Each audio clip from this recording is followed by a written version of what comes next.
Hey guys, welcome to Proko. We're closing out our Tim Gula life drawing series with these 8 quick sketch examples so you can indulge in all the Riley rhythm glory. Enjoy. Okay, ladies and gentlemen, let's then begin again. Once again with the initial approach of the head. Using that for proportion, and I get the ear so that the angle of the head is that much more obvious. Then I'll make an indentation for the eye sockets, the nose, and just features, but I keep everything very simple and brief because what I'm really looking for is the action of the pose. So there.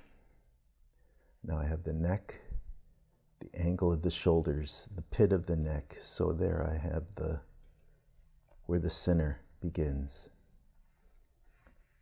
Using those action lines and establishing the action. I like to put in the thumb because that gives an indication of like the arm, this action. Then I come in with the shoulders and the rib cage and forming the torso, upper torso. Then the pelvic area. It's important that you break it down nice and simple.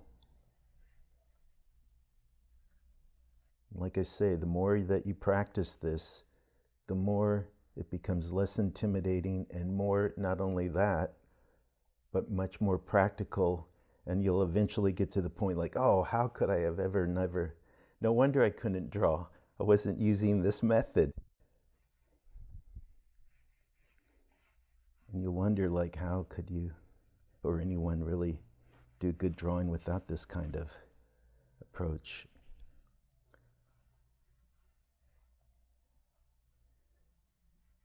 Nice and simple. Where the weight is, how the weight rests. Just in a few lines, a few carefully thought out lines, and the story becomes that much more clearer. And the pose becomes that much more obvious. And the whole design of the pose becomes more convincing. See, now because I initially started off with good information, now I'm able to add on more effectively. And then it seems almost as if the pose is drawing itself, because now an intuitiveness is starting to take in,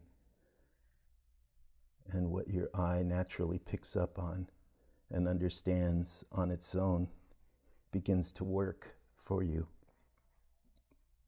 Now, the reason this is called the Riley method is because the teacher I had, Fred Fixler, studied with a guy named Frank Riley, who studied with a guy named Dean Cornwell. But Riley made Cornwell's approach that much more even practical.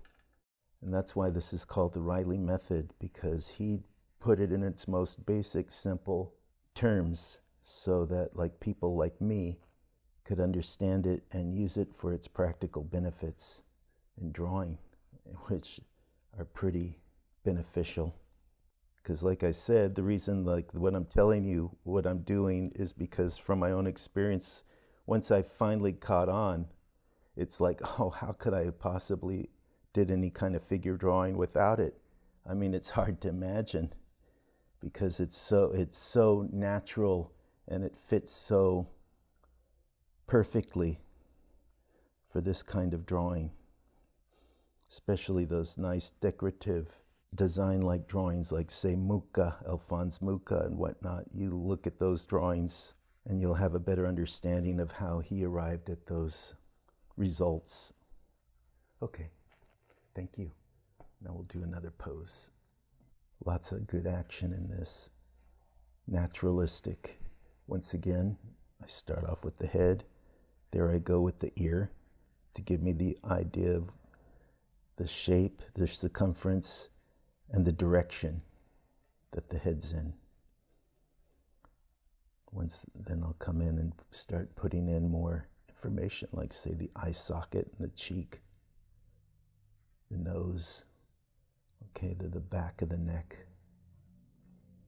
Now see, I got the shoulder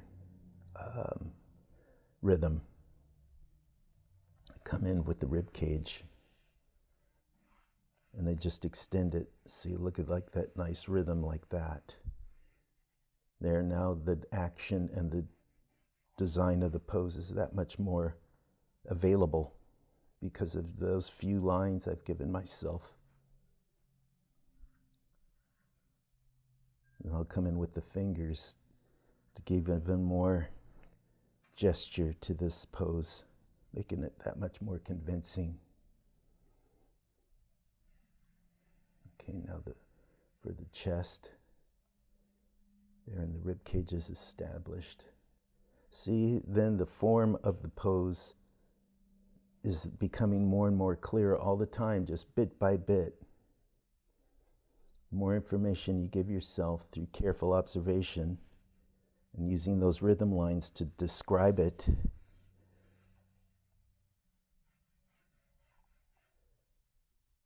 that makes it that much more obtainable.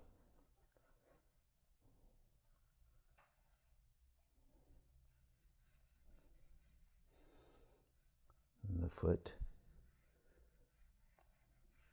the back leg. See, look how I did that with the rhythm. And look, see how that establishes the weight of that, because that's where this pose is really all balanced on, by that leg right there, that weight. But look, in just a couple lines, shoop, there it is, it's established. And that's what you want to start training your mind to do, nice, simple breakdowns. Because then you could take a better advantage of a situation like this with the great model doing these great gesture drawings, and you don't have to struggle so much with like stuff that you don't need to. Just get those rhythms and look, it's established, and now you have something to really work with. The arm in the back, look at that gesture, see? Look at that rhythm I just grabbed that rhythm. And that great hand gesture, like a Balinese dancer. I love that stuff, because that gives the design of the form a kind of mesmerizing effect. Your eye likes to see that stuff. So let it look. The back of the head. Keep it simple, but make those rhythms clear, because now you can actually work with something that'll be effective, and you won't give up with frustration and futility, because now you have a secret weapon of understanding. You start to learn how to look and observe. And that's an amazing advantage for an artist, especially in life drawing situations, with a great model who knows how to make these poses that take on kind of a dramatic aesthetic. Keep it simple. Let your mind's eye really see.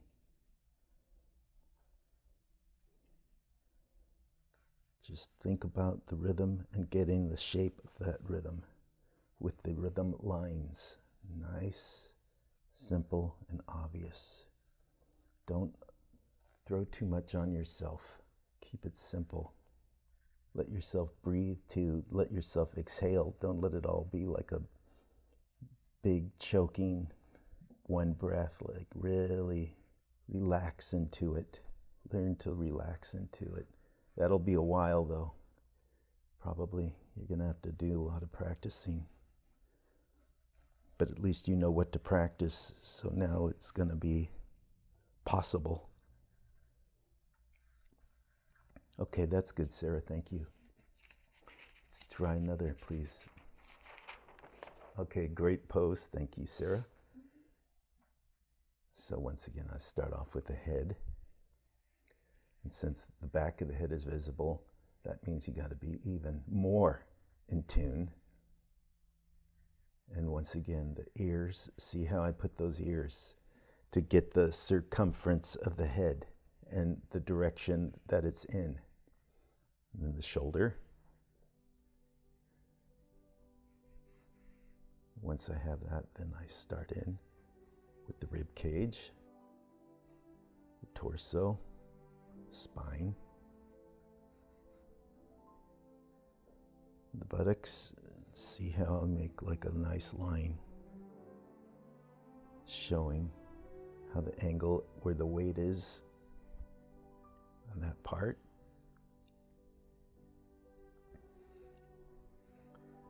Nice rhythm right there with the hand. There's a nice rhythm too where that arm is. See, so I break it down with the rhythms. Where the weight is, the direction that the limbs are in, the weight, where the weight is balanced, where her balance is, like that leg there, that's where her weight is rested. Okay, so I'll come in now with the shoulders. Now I'll make like these shapes, like say, this is where the scapula is. They're kind of like topography. It's kind of like a mapping out the figure. It's like cartography of form, getting where the landmass and the elevations are of those land masses and how they create the landscape form.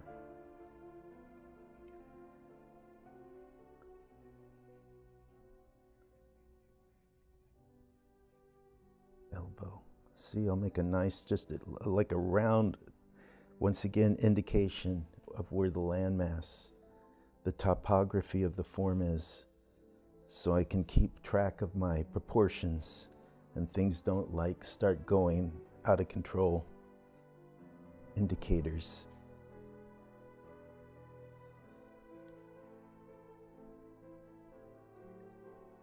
See, I'll make that for the finger. Even just the way the finger is, because look how from the shoulder to the tip of the finger, it's all one rhythm. And that's how I keep track. And that's how I keep my proportions in check.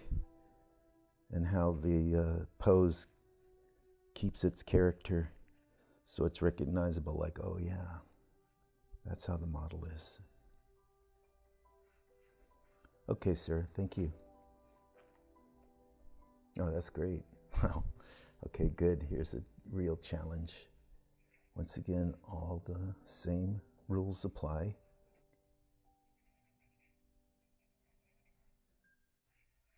Now see, I got the head there. First and foremostly. Because that gives me not only the proportions, so I could have a scale to keep track of with the rest of the anatomy, but also too, it gives me the direction that the pose is in, where the action of the pose is.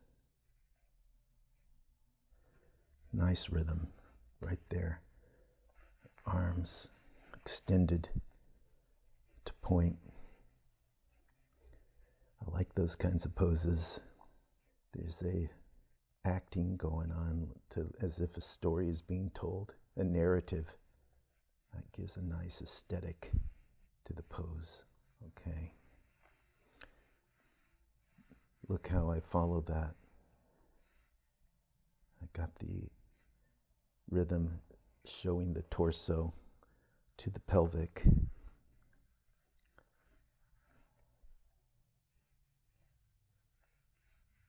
Everything should have a flow, because the more it flows, then the better the drawing becomes obvious to the viewer. There's kind of like a, I don't know, a charm, let's call it, that creates.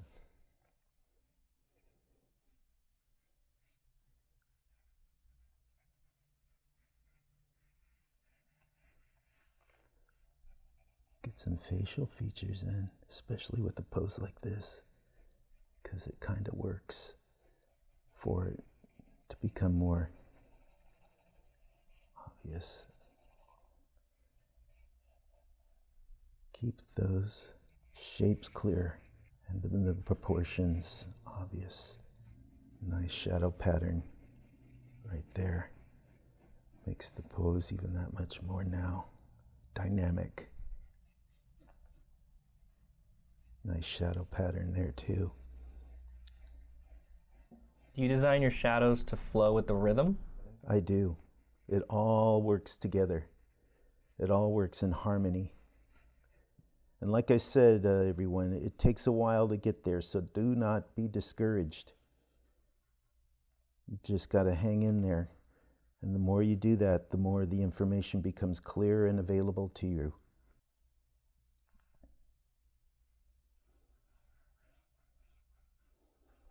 Okay, that's good. Thank you, Sarah. Okay, so here we go. Once again, using the rhythm lines to establish the pose. Start off with the head, as always. And I put that ear in so we know where the direction of the head is, and also keeps the proportion, circumference. I'll put in some indication of the facial, like the nose and the eyes. In the beginning, you're going to want to make your heads too narrow, but if you have the ear there on the side, then that kind of keeps you from doing that. It kind of gives you a scale, so the head doesn't become too narrow, and also keeps the proportion of the head. It's like a landmark. Neck, pit of the neck, shoulder line, rib cage.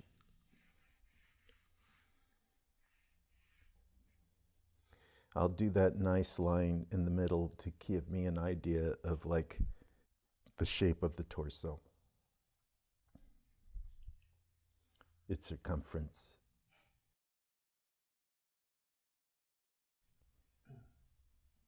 Breasts. That helps me too also to establish where the weight is and the action. Then the shoulder. Nice rhythm there where the hand is. Very nice. The good part about this model is those things that normally are hard to notice and establish and indicate, she makes more available and obvious, which only helps the drawing. I'm going to put the navel so I have a further indication of the proportion. That way I don't make things too long. I don't want them too squat and short, and then at the same time I don't want them too long, elongated and rubbery. I want as close to what's going on there on the model stand as possible. So I use every aid I can to help me experience drawing triumph.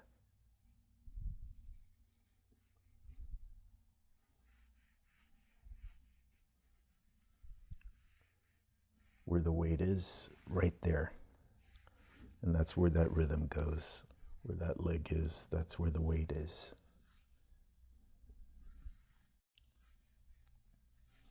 See, I've taken the pencil from like a baton to like scribe for like tricky, subtle areas that I need to be more careful with. That's okay. It's allowed. Then I go back.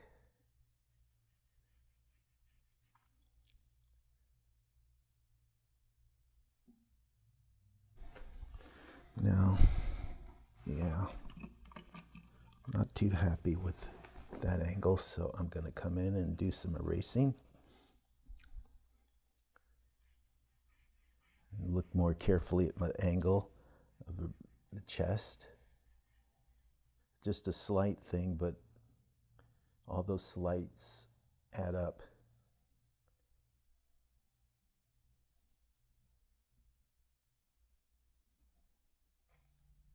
Get that kind of hand gesture in there. I like it. It's got kind of, like I said, a Balinese kind of effect. Okay, that's good. Thanks, Sarah. So let's do another. What we're going to do now is, once again, use the tried and true, establishing the head, put some features in to show the direction. Nothing too involved at this point. You want to establish the most basic of elements of the drawing.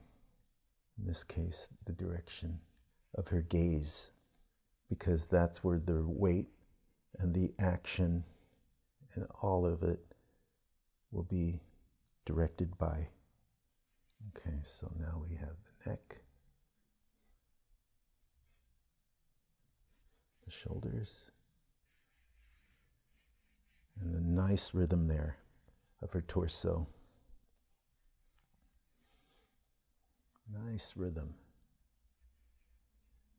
Okay, so now we get the shoulders in there. Makes even things more definable. So that's what we want to do in the beginning, make everything obvious and workable.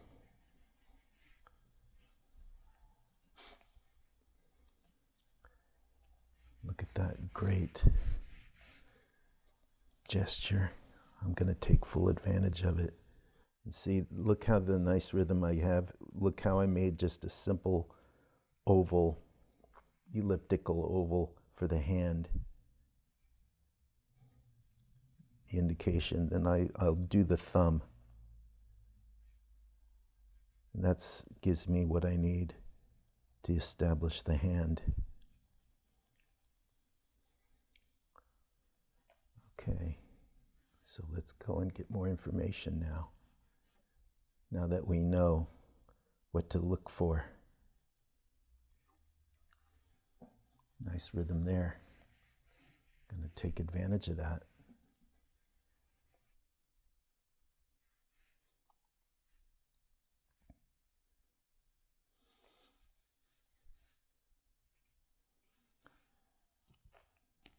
See, all these rhythms working together to help the form become obvious.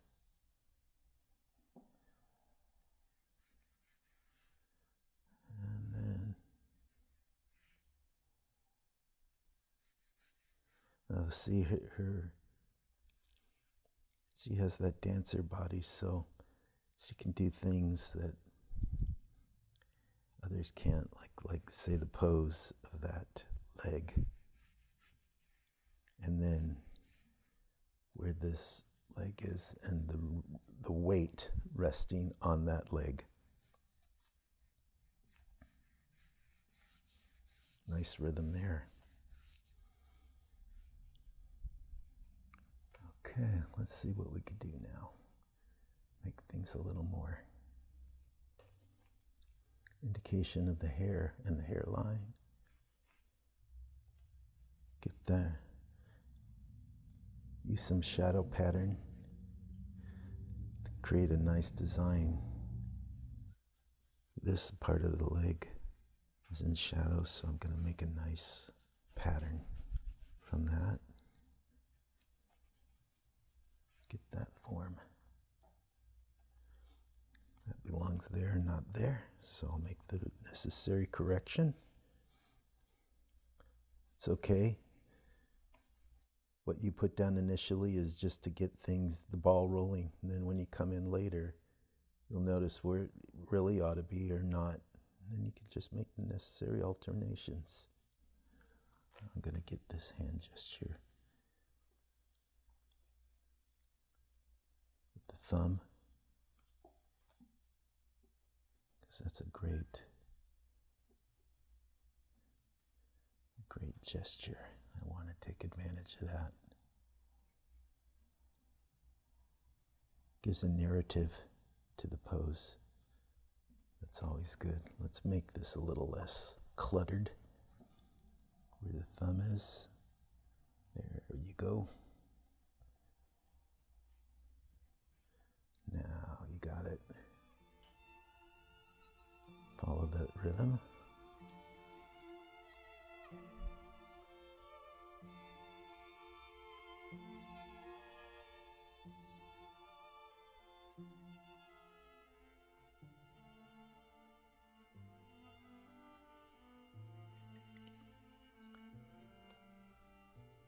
Nice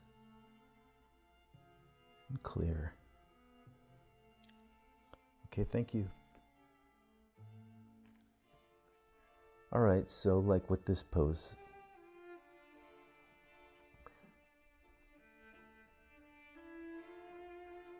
let's just take it nice and slow.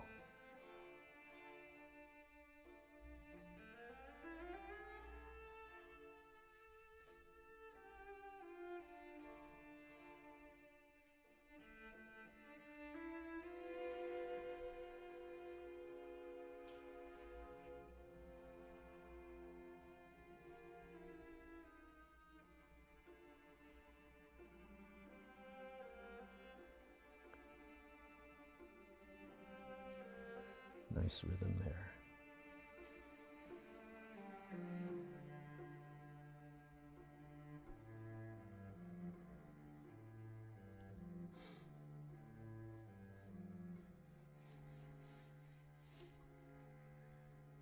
Get that gesture. See, I'm paying attention where the weight is. See, like the way her shift is, the way her torso shifted, and then where the shift is the most pronounced is where the weight is. And I look for stuff like that, and that helps me make the pose that much more convincing. And that's what I'm doing. See where all these rhythms are following. They're following that shift where the weight is, where the balance of her body is. Although these rhythms, they all kind of like follow that. That's where the flow begins and ends. Getting that shift.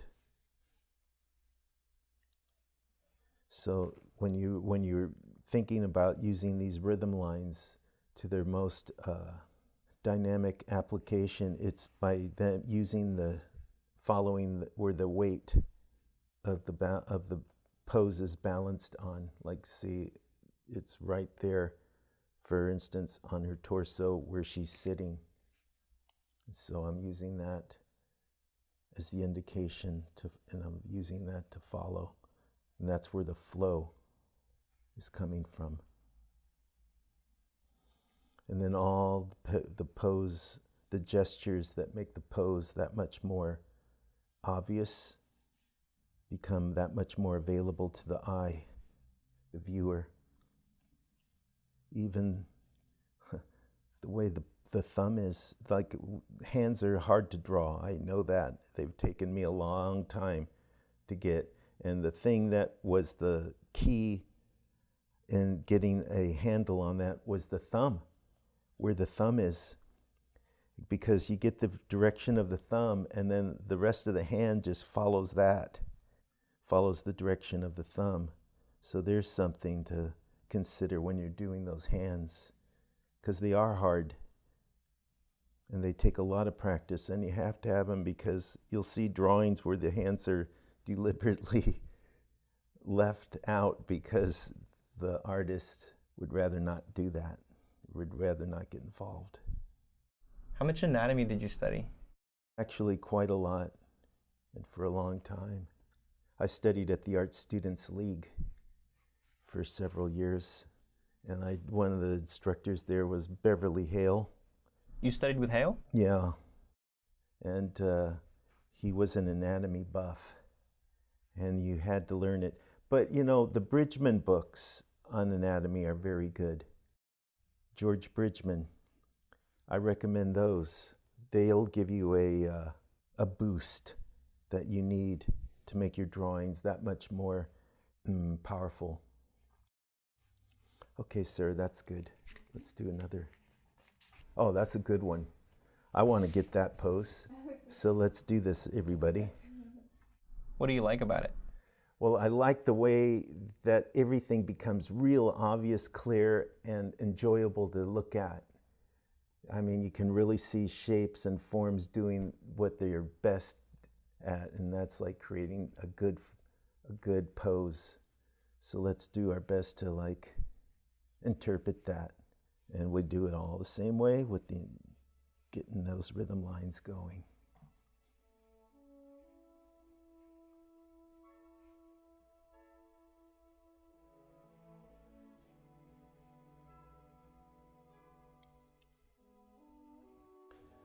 Okay, I want to get the side of that head as clear as possible.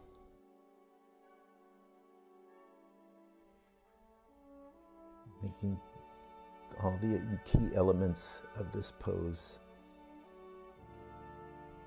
giving them the attention they deserve.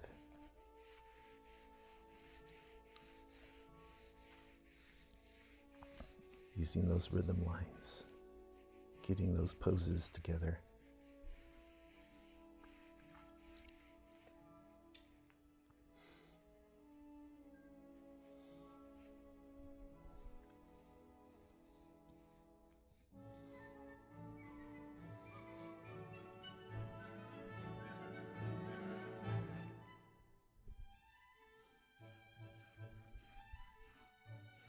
Keeping those shapes initially simple, but clear and definable, so you can work with them.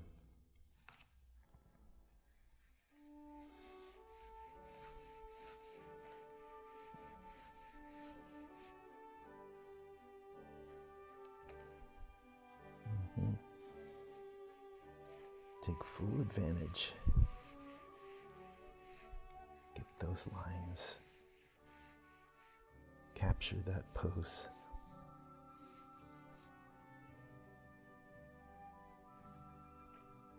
Okay.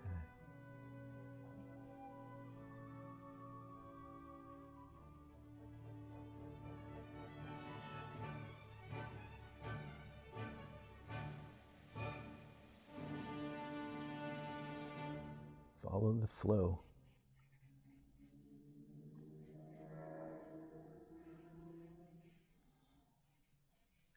Let a nice flow take place with the drawing. That's what all these rhythm lines are for. So the action becomes that much more definable.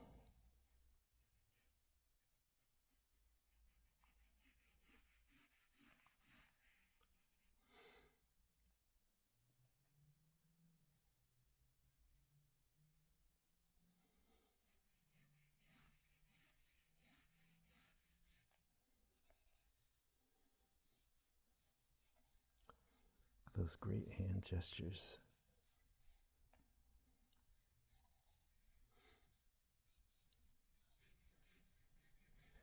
See how those rhythms, even with the hand, they allow you to make a nice representation. The knuckles and the fingers. See, even that, look at the rhythms. How I'm using those rhythms to make the hand that much more definable. Because I love that gesture. Look at that powerful gesture the hand makes. See, and then you get this stuff and you tuck it away in your memory banks. And then when you're doing like a future project, all the experiences from, like, say, that you're obtaining now, they come in handy later on. See, look at that great design the hand makes.